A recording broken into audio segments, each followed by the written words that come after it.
Halo semuanya, perkenalkan nama saya Julia JJ Tandalele yang akan membawakan sebuah paparan materi dari video tugas kemaritiman.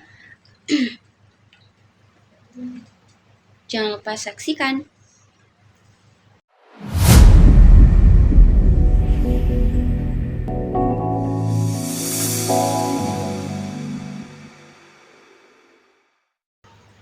Jadi, poros maritim atau PMD merupakan sebuah visi atau rangkaian pembangunan nasional jangka panjang sebagai dalam upaya membangun Indonesia menjadi negara yang kepulauan yang berorientasi maritim.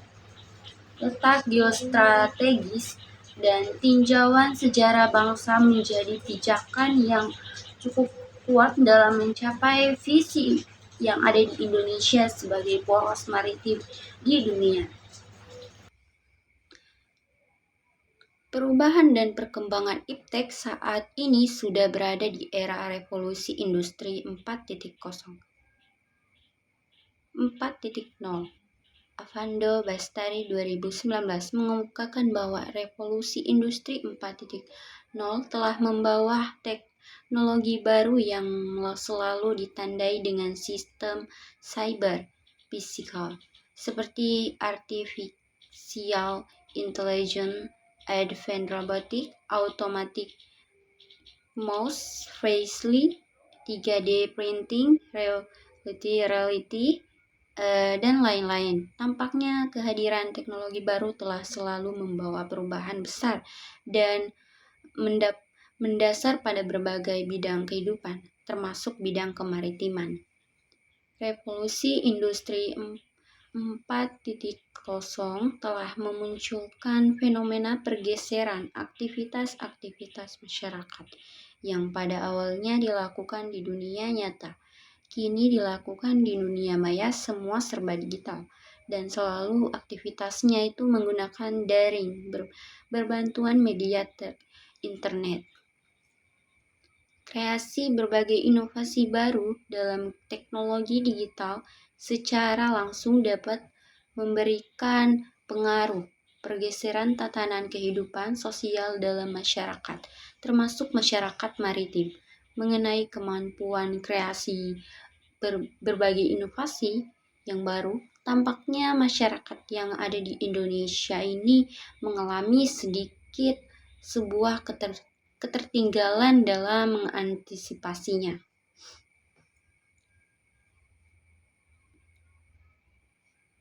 Identifikasi kekuatan, kelemahan, peluang, dan ancaman dalam mewujudkan PMD itu yang pertama, saya akan memaparkan sebuah kekuatan dari mewujudkan PMD. Negara Indonesia secara alamiah terletak pada posisi geografis yang sangat strategis, yang dimana secara astronomisnya itu terletak antara 60 derajat lintang utara, 11 derajat lintang selatan, dan wilayah terbentang luas di antara dua samudera itu, antara Samudra Hindia dan Samudra Pasifik, dan berada di antara dua benua yang besar, yaitu benua Asia dan Australia. Doktrin PMD ini menyatakan seiring dengan teori kejayaan maritim yang dikemukakan oleh Maham dan Corbett. Nah, Maham dan Corbett, jadi Maham itu mengemukakan tentang dasar strategi maritim negara-negara besar dalam mencapai status sebagai negara maritim yang ideal. Itu Maham merumuskan ada 6 karakter yang menjadikan sebuah syarat dari sebuah negara yang berpotensial untuk mengembangkan sebuah sea power. Jadi ada keenam itu akan meliputi yang pertama yaitu geotropical position atau posisi geografis.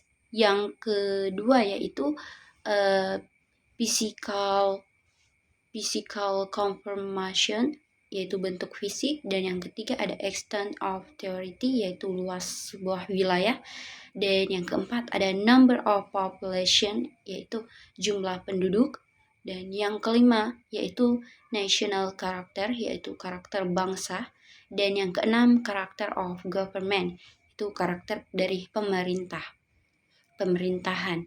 Negara yang memiliki pemerintahan yang dengan kuat, penerapan kebijaksanaan yang tegas akan memberikan manfaat untuk menjadikan sebuah kekuatan dalam perubahan dari negara. Jadi perkembangan menjadikan negara yang maju, lautan yang luas hanya dapat dikendalikan sepenuhnya melalui upaya pembangunan kekuatan angka laut yang kuat. Ketika angkatan lautan kuat akan memberikan deterrence effect bagi negara yang lain. Kemungkinan ini mengganggu atau berusaha menginovasi dalam rangka mewujudkan visi nasional jangka panjang PMD-nya. Indonesia dapat bercermin dengan belajar dari keberhasilan beberapa negara-negara maju yang telah mampu mengelola aset maritimnya, seperti pada contohnya yang menguasai aspek keuangan dan regulasi, yaitu Amerika Serikat, yang menguasai aspek militer, itu hampir seluruh Salinas of Communication of SOLOCS.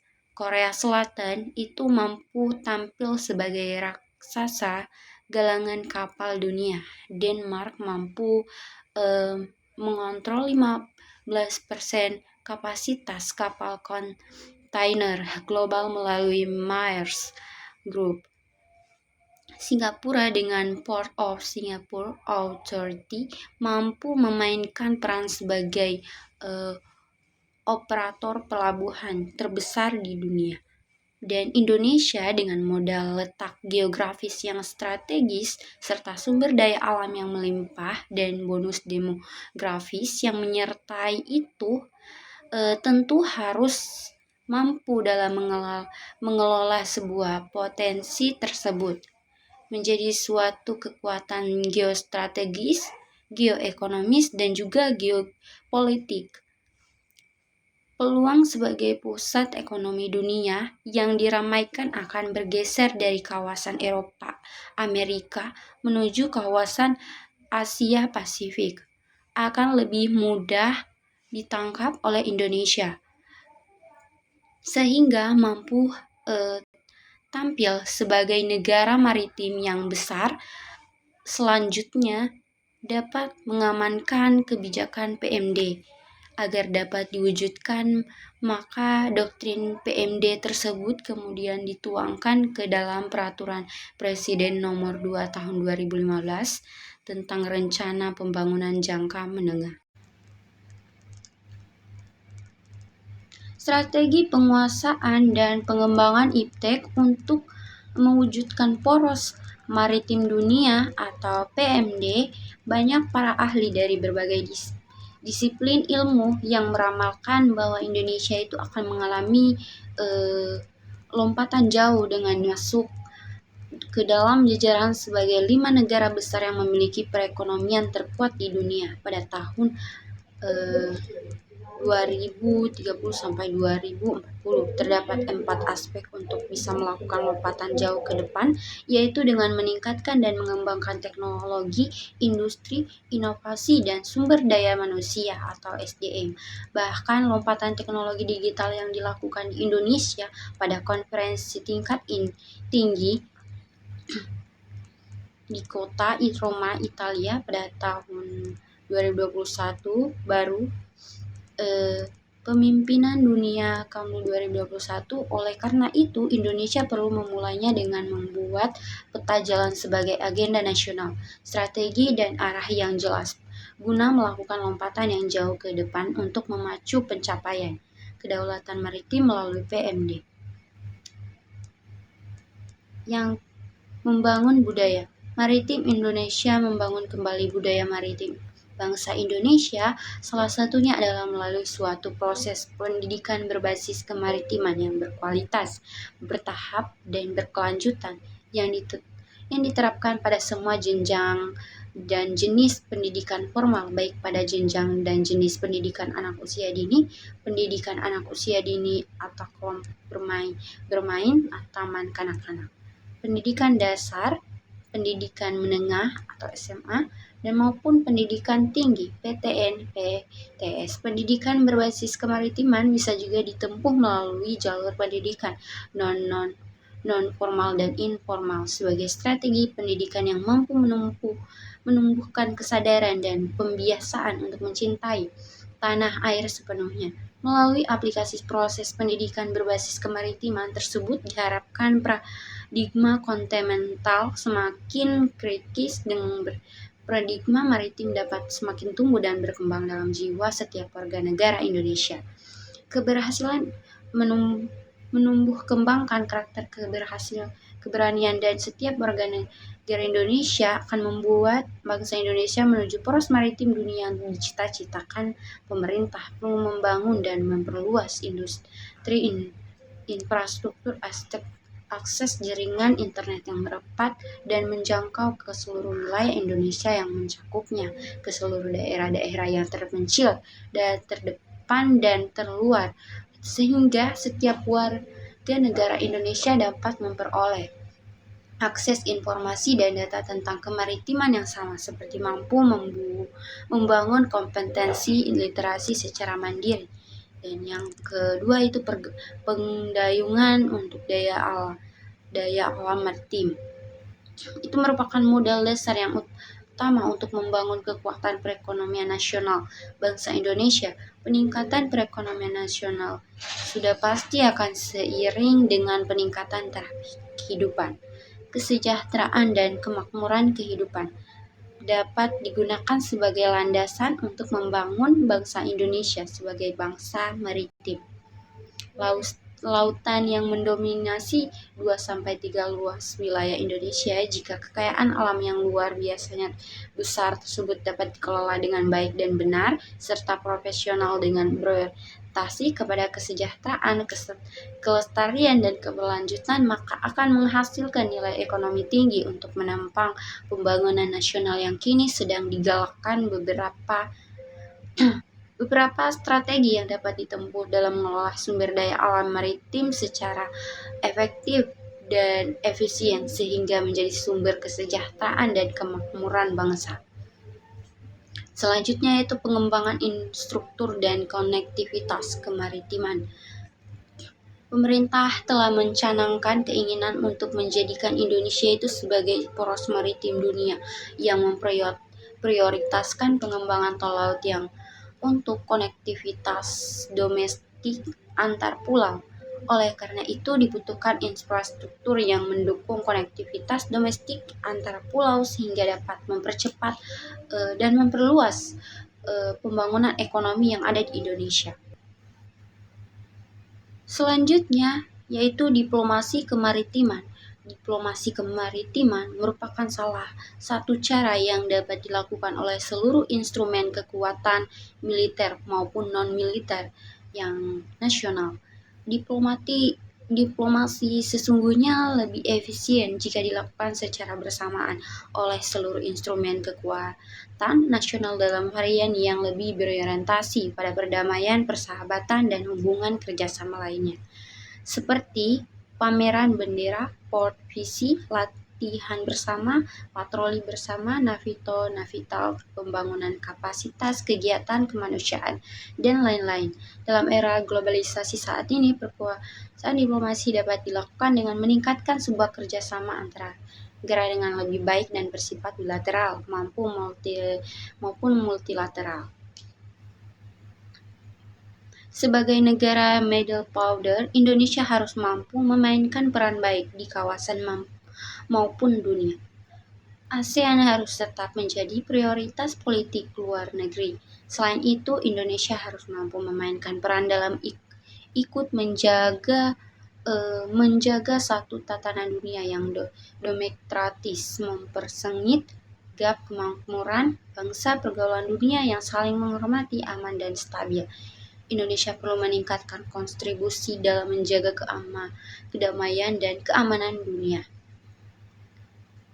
Selanjutnya, pertahanan maritim yang ada di dalam negara merupakan segala sesuatu untuk mempertahankan kedaulatan negara, keutuhan wilayah NKRI, suku bangsa dari segala bentuk ancaman,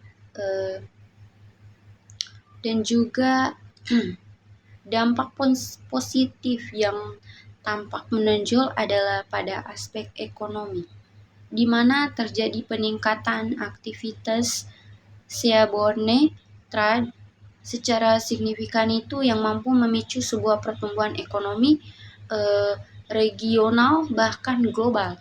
Sedangkan dampak negatif yang tampak adalah semakin tingginya ancaman keamanan maritim yang ada di perairan Indonesia dan sekitarnya itu seperti sengketa teritorial, ancaman transnasional krimes, termasuk instabilitas keamanan negara kawasan sebagai akibat dari aktivitas ilegal, termasuk konflik yang ada di Cina yang diklaim 6 negara pantai Cina, Taiwan, Vietnam, Filipina, Malaysia, Brunei Darussalam sebagai wilayah teritorial mereka, sehingga perlu menjadi perhatian besar karena sangat berpengaruh terhadap pertahanan dan maritim yang ada di Indonesia. Yang selanjutnya yaitu kelemahan dari PMD.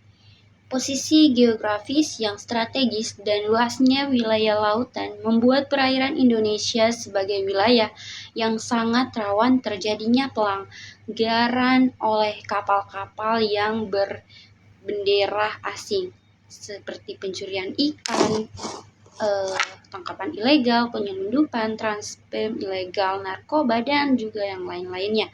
Ramainya perdagangan internasional melalui laut, utamanya ketika melalui yang telah ditetapkan oleh pemerintah Indonesia membutuhkan kondisi yang aman dari gangguan pembajakan. Pemerintah dalam hal ini Bakmala merilis setidaknya terdapat 31,8 jenis karyawan di Indonesia perairan Indonesia sepanjang tahun 2020 yang meningkat dari tahun sebelumnya, yakni 225 ini ada di Indonesia. Indonesia mencatat setidaknya terdapat 12 kesejahteraan maritim yang terjadi pada sepanjang bulan Januari 2021. Pemerintahan Indonesia harus mampu menjamin kondisi aman tersebut. Keterbatasan jumlah alutsista terkoordinasikan dengan baik satuan-satuan kerja yang berkepentingan dalam menangani permasalahan yang ada di laut. Belum adanya integrasi dalam satu jaringan informasi yang terpadu menjadi penyebab masih lemahnya sistem keamanan dalam pertahanan wilayah laut yang ada di Indonesia. Potensi sumber daya laut yang melimpah itu belum diimbangi dengan kemampuan eksplorasi dan eksploitasi yang maksimal, sehingga potensi laut yang termanfaatkan masih sangat